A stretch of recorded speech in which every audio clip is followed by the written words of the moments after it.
So hello everyone, welcome back to my channel. Today we'll be covering the Unit 7 of NCC book, which is Obstacles Training and Adventure Activities.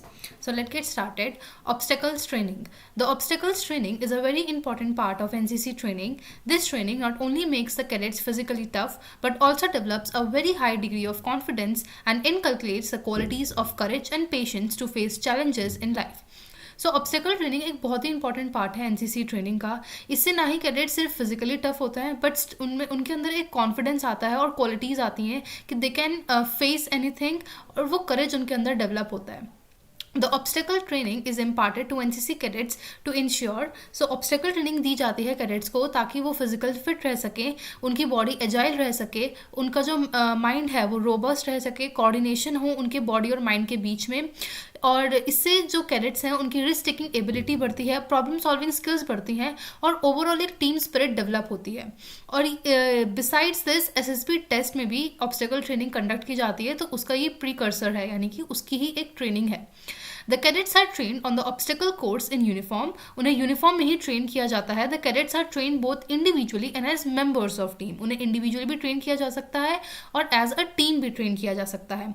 A competition on obstacle course begins at unit level and finalizes at RD camp in New Delhi. तो obstacle course पे जो competition होता है वो unit level से start होता है और कंक्लूड होता है एक आरडी कैंप में, रिपब्लिक डे के कैंप में.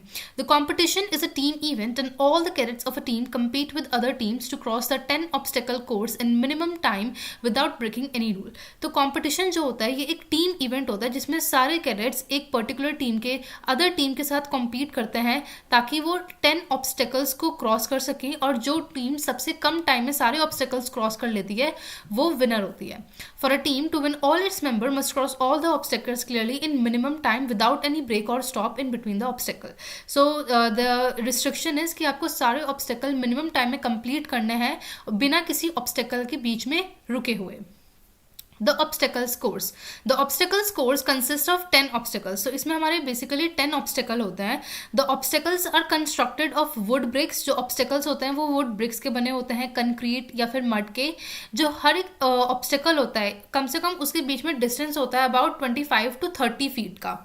सबसे पहला ऑब्स्टेकल होता है स्ट्रेट बैलेंस. सो ये जो ऑब्स्टेकल होता है इसमें एक वुडन प्लैंक होता है 3 इंचेस का, जिसकी थिकनेस होती है 3 इंच, विड्थ होती है 4 इंच, और लेंथ से यानी कि ग्राउंड से वो 1.5 फीट अबव प्लेस किया जाता है.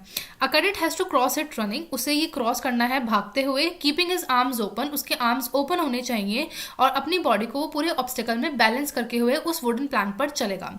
So this is the straight balance. Next we have clear jump. This obstacle is a straight wooden beam fixed 2.5 feet from the ground. So इसकी जो height होती है वो ground से 2.5 होती है, जबकि जो straight balance होता है उसकी height 1.5 feet above होती है. और a cadet has to cross it by jumping over it without touching it. So clear jump को उसको सीधा यहाँ से कूद कर क्रॉस करना पड़ता है. ठीक है. Then we have zigzag balance. This obstacle is a structure of wooden beam which is 18 feet in length. तो इसकी जो लेंथ होती है वो 18 फीट होती है, विड्थ 3 इंच की होती है, और ये ग्राउंड से ये भी 1.5 फीट अबव होता है. The ground in zigzag manner. तो ये जिगजैग मैनर में इस तरीके से लगा हुआ होता है.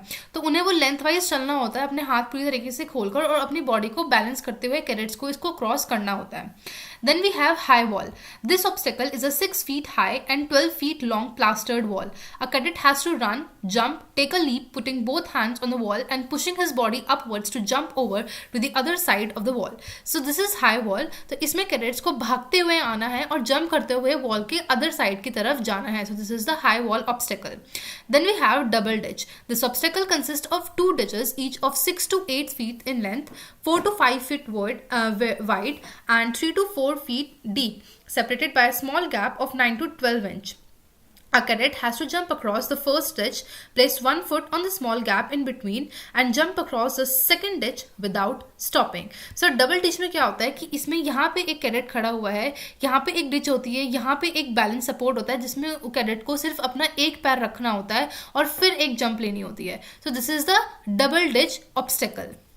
Then we have right hand vault. This obstacle is a wooden structure fixed 3.5 feet above the ground and is 18 feet long. A cadet is required to jump over it using the right hand as support and swinging both legs up and jump across the beam. So right hand vault में क्या होता है कि cadets जो होते हैं उनको अपने राइट हैंड की तरफ राइट हैंड पे बैलेंस कर कर अपनी बॉडी को इसको क्रॉस करना होता है. सिमिलरली लेफ्ट हैंड वॉल्ट में उन्हें अपने लेफ्ट हैंड के बल पर उसको क्रॉस करना है अपनी बॉडी को बैलेंस करते हुए अपने हैंड के सपोर्ट के through.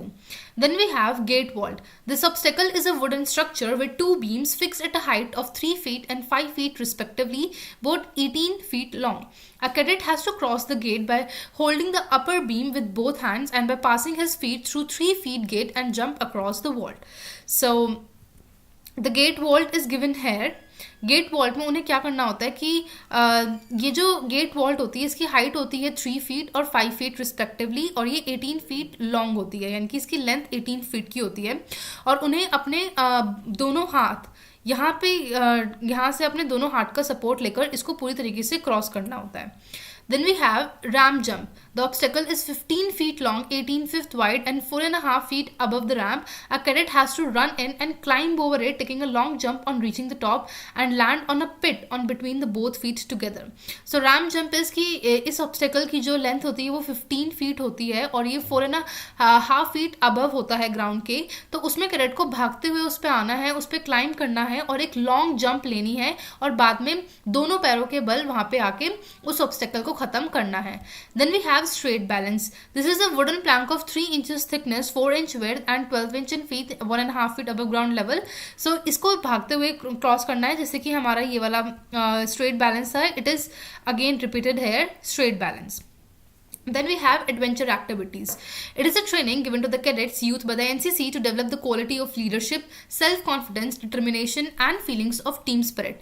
NCC conducts the adventure activities to inculcate the quality of leadership and determination in the cadets. So जो adventure activities की training होती है वो cadets और youth को इसलिए दी जाती है ताकि उनके अंदर leadership, self-confidence और एक team spirit की feeling develop हो. So NCC on a regular basis in activities को conduct करता है ताकि उनके बीच में leadership और डिटर्मिनेशन बना रह सके. नाउ अगर हम लैंड बेस्ड एडवेंचर एक्टिविटीज़ की बात करते हैं तो उनमें कुछ एक्टिविटीज़ आती हैं जैसे कि mountaineering expeditions, trekking and cycle and motorcycle expedition. अगर हम नेवल एक्टिविटीज़ की बात करें तो उसमें आती हैं हमारी sailing expedition, scuba diving, boat pulling, wind surfing and kayaking. Then air based activities are parasailing, slithering and para jumps. Then these are the types of adventure activities: the parasailing, horse riding, slithering, rafting, mountaineering, cycle expedition, sailing, scuba diving, rock climbing, kayaking and trekking. Now the aims of adventure activities. The aims of adventure activities are ताकि एक adventure की spirit जो है वो cadet के अंदर develop हो, exploration की, इनक्विसिवनेस की और प्रैक्टिकल इन्वेस्टिगेशन ले सके वो अपनी सराउंडिंग्स या फिर नेचर की. उनके अंदर stamina, endurance, self confidence, team spirit और एस्पिरिट डी कॉप्स को डेवलप करने के लिए एक्टिविटीज़ को कंडक्ट किया जाता है. लव डेवलप किया जाता है नेचर के लिए और इन्वायरमेंटल क्लीननेस के लिए भी अवेयरनेस दी जाती है कैडेट्स को. साथ ही साथ इसका मेन बेसिक एम होता है कि कैडेट्स के बीच में नेशनल इंटीग्रेशन को हम प्रमोट करें क्योंकि various types of adventure activities में डिफरेंट स्टेट्स के कैडेट्स पार्टिसिपेट करते हैं. सो नेशनल इंटीग्रेशन भी प्रमोट होता है. Now, what are the important destinations for expedition? The important destination for expeditions are to places of natural beauty, outside the state, historical and religious importance, ऐसी जगह जो कि हमारे हिस्टोरिकल और religiously बहुत ही ज़्यादा हमारे लिए मायने रखती हैं. To visit certain historical places, distant countryside and remote places जहाँ पर ज़्यादातर लोग आते जाते नहीं हैं.